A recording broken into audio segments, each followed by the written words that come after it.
नमस्कार, स्वागत है आप सभी का न्यूज प्लस 21 में। मैं हूं आपके साथ अंजलि। आइए एक नजर डालते हैं दिन के टॉप 10 बुलेटिन पर। बस्तर के रास्ते छत्तीसगढ़ से लौटा मानसून, अब उत्तर पूर्व से आने वाली हवाओं से गिरेगा तापमान।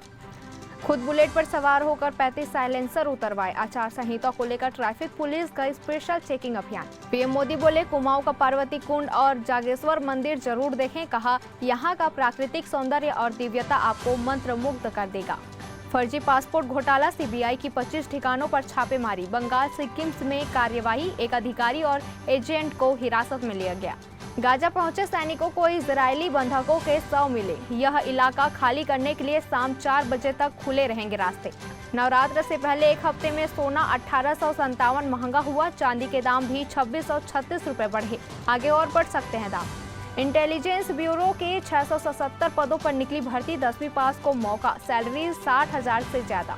वॉल्वो को C14 रिचार्ज ईवी 1.70 लाख महंगी हुई, फुल चार्ज पर 530 किलोमीटर की रेंज का दावा।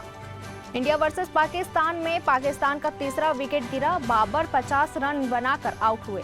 मजाक उड़ाने पर सोनम ने यूट्यूबर को भेजा लीगल नोटिस, खुद को डिफेंड करते हुए यूट्यूबर ने फिर से उड़ाया एक्ट्रेस का मजाक। तो ऐसे ही तमाम जानकारियों से लगातार अपडेट रहने के लिए देखते रहिए न्यूज प्लस 21, आपके हक की बात।